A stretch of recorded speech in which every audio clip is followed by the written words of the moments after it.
Walter, it's a great presentation, thank you. And just for the bit of stirring debate, you have, thank you. And I mentioned earlier that about simulators, and you have touched on one of the tensions in the industry that I think will be very hard to resolve, which is that from the operator's perspective, it wants you to toe a very particular line. If you work for Air France, your simulator scenarios would not only be scripted, but you would know what the script was before you went, because that's what the unions want. Yes, France. Which means you never deal with the unexpected. Correct. And I just wonder how you see the industry moving away from keeping the simulator for testing, for where flight data monitoring is again pushing people towards compliance. And on the other side of it, we have aircraft that are becoming ever more complex, where knowing what the airplane is doing is going to be ever more difficult. How do you see that resolving? I believe training is the base of everything, because a well-trained pilot, like we saw in these examples before, the Qantas, BA 777, that kind of pilot will solve your problem. These unexpected problem that is beyond the scope of normal checklist.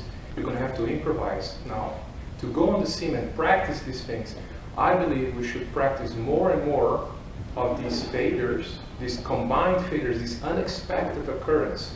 However, it needs to be under the umbrella of a proper safety culture.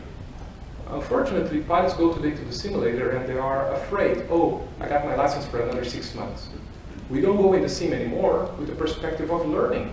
So that has to fall under the umbrella of a proper safety culture, that I'm going to go into the sim, I'm going to do my 4-hour session, I want to record, I want to learn from it, and walk out. Now, unfortunately, instituting a safety culture is not easy. And I think here comes the biggest challenge, that pilots will go to the sim without being afraid of making mistakes, because when you do mistakes is when you really learn. And there's nothing better than a full flight simulator to do that, to deal with these complex failures. I would say we should have more of them, non-scripted, a strong core of training pilots, people with ethics, people with being very honest, with the idea of improving that human element, and a total non-jeopardy. You cannot fail that session, regardless. You can crash, you can come inverted, you're not going to fail the session. It's written there, and I think if you have that kind of session, moving away from certification requirements, where the pilot goes in with a good instructor, and then you can actually learn a lot without being afraid. And the session is recorded, but is deleted. But that is quite difficult if you don't have the proper safety culture, because it's on the mindset. And people, I see sometimes people, pilots are very tense going into the sim. So it takes like half an hour, 45 minutes just to make the pilot relax, and then before you can start throwing the figures on them, right? So if you come with that attitude on the sim that you're afraid, you're not going to learn anything. Maybe you learn 10%. But you're still afraid because you would delete that simulator. I would keep it, because within there will be the seeds of the knowledge to drive it. Simulator operations quality assurance. Let's take this data from the sims and throw them on as just like an FDM. I think very few companies are doing that. CAE has a great program.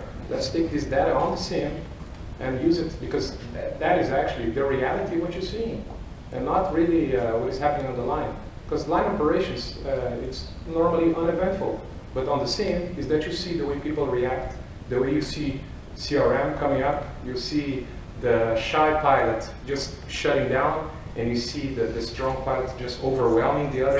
It's very interesting to see this, but you can only generate that under simulated conditions.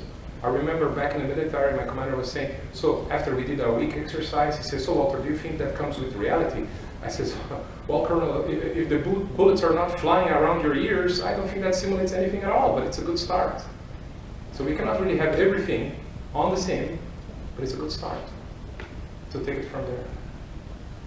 Thank you very much, Walter. Thank you again. Yeah, thank you. Very good.